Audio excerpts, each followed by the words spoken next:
Hey, salut la gang, c'est JP pour l'école du jeu et aujourd'hui c'est mon privilège, mon bonheur de vous parler de Roth. Roth est le dernier ou le prochain, ça dépend comment on se positionne, jeu de la compagnie Chip Theory Games qui sera en campagne de sociofinancement à partir du 12 mars 2024. Je vous invite donc à jeter un coup d'œil au lien vers la campagne de sociofinancement que vous pourrez retrouver dans le coin de l'écran ou dans la description de la vidéo. Et avant même de dire quoi que ce soit de plus, en toute transparence, je tiens à vous préciser que je n'ai pas été rémunéré pour produire cette vidéo, mais Chip Theory Games m'a tout de même envoyé une copie prototype du jeu pour que je puisse aujourd'hui vous en faire la présentation.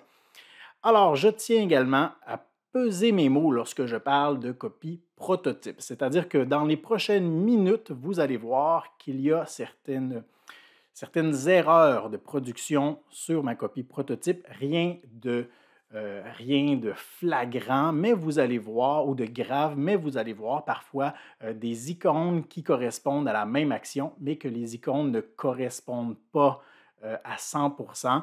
Vous allez voir également le texte sur certains des plateaux des joueurs qui n'est pas très ou qui est plus difficilement lisible. Donc, il y a plusieurs choses côté production, évidemment, qui seront retravaillées lors de la vraie production massive du jeu.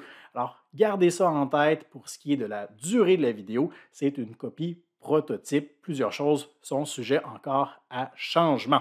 Et aujourd'hui, mon mandat dans cette vidéo, ce sera de vous apprendre à jouer. Vous allez le constater dans les prochaines secondes. C'est un jeu qui propose principalement deux modes de jeu. Et aujourd'hui, on se concentre sur le mode PVP, c'est-à-dire joueur contre joueur, le mode d'affrontement, le mode compétitif. Et je vous reviendrai peut-être dans une seconde vidéo pour m'attaquer au mode solo, mode coopératif avec des scénarios et tout ça. Bref, je vous reviens à la fin de cette vidéo avec un peu plus de détails. Sans plus attendre, je vous invite à me laisser un pouce vers le haut et jetons un coup d'œil aux règles de Roth.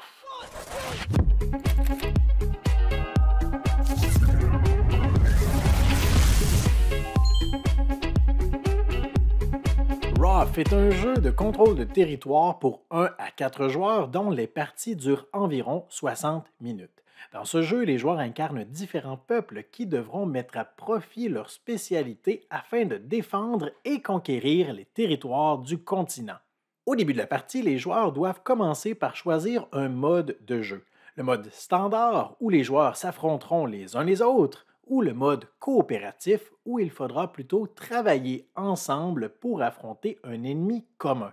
Si vous jouez en solo, ce sont les règles du mode coopératif qui s'appliquent. Pour les besoins de cette vidéo, imaginons une partie à 2 joueurs avec le mode standard. La carte du continent est déroulée au centre de la table auprès de laquelle on placera la piste de points de victoire avec le jeton d'action Joker recouvrant le symbole d'Exode. On ajoute ensuite 2 dés d'action par joueur autour de la table, plus 1, sauf dans le cas d'une partie à 2 joueurs comme c'est le cas présentement où nous aurons besoin simplement de 7 dés d'action. Les jetons de récompense sont mélangés et disposés aléatoirement sur chacune des 8 régions de la carte. Chaque joueur choisit ensuite l'un des peuples disponibles et récupère les éléments correspondants. Soldats, combattants d'élite, le dé omniscient et leur capacité unique. 3 soldats sont également déposés sur la zone de déploiement de chaque joueur. À noter que dans le jeu de base, 5 peuples seront offerts alors que 2 peuples supplémentaires seront offerts séparément sur la campagne de financement. Une partie de Roth se déroule en une succession de manches jusqu'à ce qu'un joueur atteigne le seuil des 40 points et remporte la partie. La première phase d'une manche est celle de butin où les joueurs qui contrôlent les régions avec ces jetons réalisent l'action illustrée. Ces actions sont les mêmes que celles illustrées sur les dés que nous expliquerons un peu plus tard. Toutefois, cette phase est ignorée lors de la première manche de la partie. La seconde phase est celle de préparation militaire que les joueurs résolvent simultanément en déposant 2 soldats dans leur zone de déploiement, en ajoutant un cristal de Cora à leur réserve et en lançant leur dé omniscient. La troisième phase est celle du draft, où tous les dés sont lancés et sélectionnés par les joueurs à tour de rôle jusqu'à ce qu'il n'en reste qu'un au centre de la table. Le dé restant est remis au joueur qui, à ce moment, possède le moins de points de victoire. La quatrième phase est le cœur du jeu, c'est la phase de résolution des actions, car chaque dé sélectionné lors de la phase précédente permet de réaliser une action précise. À tour de rôle, les joueurs activent l'un de leurs dés. 5 actions sont ainsi réalisables. L'excavation permet simplement de récupérer un cristal et de l'ajouter à sa réserve. L'extension permet de déployer à partir de votre plateau personnel jusqu'à 2 soldats sur n'importe quelle région où vous vous situez déjà. La manœuvre permet de déplacer jusqu'à 2 soldats entre 2 régions adjacentes ou de déployer 2 soldats directement dans votre zone de déploiement à partir de votre plateau personnel. L'exode permet de choisir une région et de déplacer autant de soldats que vous le désirez vers une région adjacente. L'affrontement permet d'infliger un point de dégâts à une unité ennemie dans une région que vous occupez ou dans une région adjacente à celle que vous occupez. Lorsque des dégâts sont infligés, c'est l'attaquant qui décide de comment les répartir. Les simples soldats, comme ceux-ci, possèdent uniquement un point de vie et dès qu'ils subissent des dégâts, ils sont retirés de la partie, alors que les combattants d'élite possèdent autant de points de vie qu'indiqués sur leur face visible. Lorsqu'ils subissent des dégâts, leur point de vie diminue et s'ils aboutissent à 0, ils sont renvoyés sur le plateau de leur propriétaire. En plus de ces 5 actions, un joueur peut décider de renoncer à son dé pour simplement, à la place, déployer un soldat dans sa zone de déploiement. Ou bien, il est possible de renoncer à 2 de ces dés inutilisés pour réaliser une action Joker. En consultant la charte au-dessus de la piste de points de victoire, on peut constater que 4 actions Joker sont disponibles. Après avoir réalisé l'une d'entre elles, ce jeton est déplacé et l'action Joker effectuée devient donc temporairement indisponible. Finalement, en guise d'action gratuite, les joueurs peuvent recruter des combattants d'élite en dépensant le nombre de cristaux requis. Ces combattants ont des capacités uniques que je vous laisse découvrir. Lorsqu'un joueur a résolu une action en dépensant un dé, c'est au joueur suivant de faire de même jusqu'à ce que tous les joueurs aient dépensé tous leurs dés. À tout moment pendant son tour, un joueur peut également utiliser son dé omniscient et sa carte de capacité unique. Cette face du dé omniscient génère un cristal. Ce symbole permet d'infliger un point de dégâts à n'importe quel ennemi sur la carte. Cette face permet d'infliger 2 points de dégâts dans une région que vous occupez ou adjacente à celle-ci.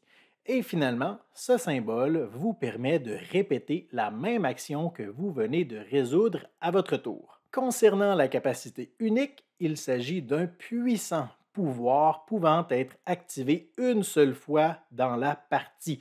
Attention d'en faire bon usage. On passe ensuite à la 5e phase où les joueurs marqueront des points de victoire en fonction des territoires qu'ils occupent. Cette phase est cependant ignorée lors de la première manche de jeu. Le joueur possédant le plus d'unités dans une région la contrôle et gagne les points indiqués sur le jeton. Si ce même joueur est le seul à avoir des troupes dans cette région, il marque un point supplémentaire pour dominer la région. Plusieurs combattants d'élite rapportent également des points de victoire à ce moment selon différentes circonstances inscrites sur les plateaux individuels des joueurs. Si un joueur atteint ou dépasse 40 points de victoire à ce moment, il remporte la partie. Sinon, le jeton premier joueur circule autour de la table et on commence une nouvelle manche. Alors voilà pour ce qui était des règles de Wrath. Et comme vous l'avez peut-être constaté dès les premières secondes de cette vidéo, On ne retrouve pas le titre du jeu sur le dessus de la boîte.